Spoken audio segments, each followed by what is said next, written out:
ने क्या कह के इन आदेशों को चुनौती दी? उसमें कोर्ट ने ये डायरेक्शन इशू की थी कि जो गेस्ट टीचर्स हैं उनको रेगुलराइज किया जाए, क्योंकि जो भी रेगुलराइजेशन पॉलिसी की कंडीशन है उसको पूरा करते हैं। और कोर्ट ने सरकार को कह लो या डिपार्टमेंट को कह लो, उनको 2 महीने का टाइम दिया था कि 2 महीने के अंदर इनके रेगुलराइजेशन के ऑर्डर पास किए जाए। सर, मामले का निपटारा कर दिया गया? हाँ, वो डिस्पोज ऑफ कर दिया एलपीए, वो खत्म कर दिया एलपीए तो सरकार के। मई के महीने में पंजाब और हरियाणा हाई कोर्ट ने हरियाणा के गेस्ट टीचर्स को पक्का करने के आदेश दिए थे और उन्हीं आदेशों को हरियाणा सरकार की ओर से हाई कोर्ट में चुनौती दी गई थी। आज मामले में सुनवाई हुई है। क्या कुछ रहा, जानने के लिए हमारे साथ एडवोकेट हैं विजयपाल जी और उनके साथ उनके एसोसिएट्स भी हैं। सर, सबसे पहले तो समझने चाहेंगे कि हाई कोर्ट ने जब सिंगल बेंच का जो आदेश थे वो आदेश क्या दिए थे और उससे कितने गेस्ट टीचर्स को फायदा होना था और सरकार ने चुनौती देते हुए क्या हवाला दिया था? जहां तक सिंगल बेंच की बात है, उसमें कोर्ट ने ये डायरेक्शन इशू की थी कि जो गेस्ट टीचर्स हैं उनको रेगुलराइज किया जाए, क्योंकि जो भी रेगुलराइजेशन पॉलिसी की कंडीशन है उसको पूरा करते हैं। और कोर्ट ने सरकार को कह लो या डिपार्टमेंट को कह लो, उनको 2 महीने का टाइम दिया था कि 2 महीने के अंदर इनके रेगुलराइजेशन के ऑर्डर पास किए जाए। ये जो सिंगल बेंच का फैसला था। टोटल कितने गेस्ट टीचर्स थे सर जिनके फेवर में ये गया था? वैसे तो बेसिकली टेक्निकली तो ये ऑर्डर सिर्फ पिटिशनर्स के लिए था, बट जो ओवरऑल बेनिफिट सभी गेस्ट टीचर्स को होना था, जो कि टोटल स्ट्रेंथ अप्रोक्सीमेटली 10,000 के आसपास है, मोर देन 10,000 है। सरकार ने क्या कह के इन आदेशों को चुनौती दी? आज जो एलपीए फाइल हुई थी, जो सरकार ने फाइल की थी, आज कोर्ट नंबर 10 में लगी थी, उसमें जो उनकी बेसिक प्ली ये थी सरकार की कि जो सिंगल जज का ऑर्डर है उसमें थोड़ी मॉडिफिकेशन की जरूरत है। मॉडिफिकेशन उन्होंने कहा कि जो सिंगल बेंच ने डायरेक्ट रेगुलराइजेशन के ऑर्डर कर दिए हैं और डिपार्टमेंट को कोई मौका नहीं मिला है कि उनकी एलिजिबिलिटी को वो टेस्ट कर सके, उसको चेक कर सके।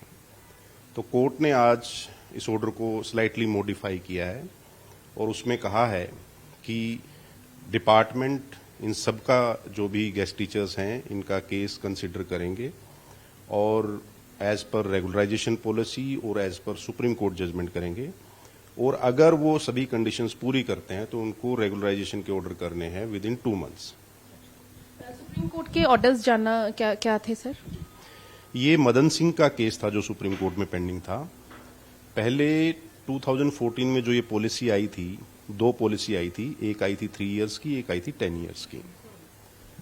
तो योगेश त्यागी की एक जजमेंट आई थी अपनी हाई कोर्ट की, उसमें उस पॉलिसी को क्वैश कर दिया था, सेट असाइड कर दिया था। एग्रीव्ड पर्सन सुप्रीम कोर्ट गए थे और अब सुप्रीम कोर्ट ने जो 3 ईयर की पॉलिसी है उसको वैलिड कर दिया है। तो इसलिए क्योंकि 3 ईयर की पॉलिसी वैलिड होगी, जो गेस्ट टीचर्स का क्लेम था वो भी 3 इयर्स की पॉलिसी के बेस पे था, तो इनका केस अब कवर्ड हो चुका है मदन सिंह की जजमेंट, जो कि अभी रिसेंटली आई है सुप्रीम कोर्ट की।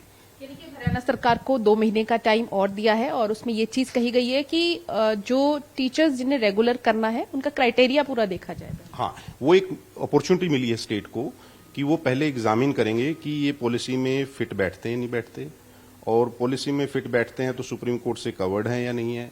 उसके बाद अगर उनको लगता है कि हाँ ये ठीक है तो फिर रेगुलराइजेशन के ऑर्डर पास करने विद इन 2 मंथ्स।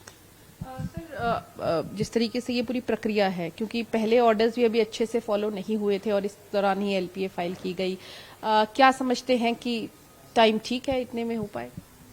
देखो, 2 महीने का टाइम काफी टाइम है डिपार्टमेंट के लिए, वो आसानी से इसको सारे प्रोसेस को कंप्लीट कर सकते हैं और उम्मीद भी है गेस्ट टीचर्स को कि सरकार पॉजिटिव व्यू लेगी और इनको रेगुलराइज कर देगी। और साथ में सर मामले का निपटारा कर दिया गया? हाँ, वो डिस्पोज ऑफ कर दिया आज एलपीए, वो खत्म कर दिया एलपीए तो सरकार की एलपीए। बहुत बहुत शुक्रिया सर बातचीत करने के लिए। तो कह सकते हैं जो गेस्ट टीचर्स हैं उन्हें अगर रेगुलर करना है तो कुछ टर्म्स एंड कंडीशंस हैं, वो पहले सरकार देखेगी कि वो उस क्राइटेरिया में आते हैं नहीं आते सुप्रीम कोर्ट की जजमेंट के मुताबिक। और जो आदेश जो डबल बेंच ने दिए हैं, यानी कि आज जहां पे एलपीए लगी थी उस बेंच ने जो फैसला दिया है उसके मुताबिक उनकी रेगुलाइजेशन की जो है प्रक्रिया वो शुरू होगी। तो 2 महीने का समय है, देखना रहेगा कि आखिर हरियाणा सरकार क्या 2 महीने में हाईकोर्ट के आदेशों की पालना करता है या फिर नहीं। कैमरा पर्सन कुलदीप के साथ Pooja Verma, daily post news, Chandigarh.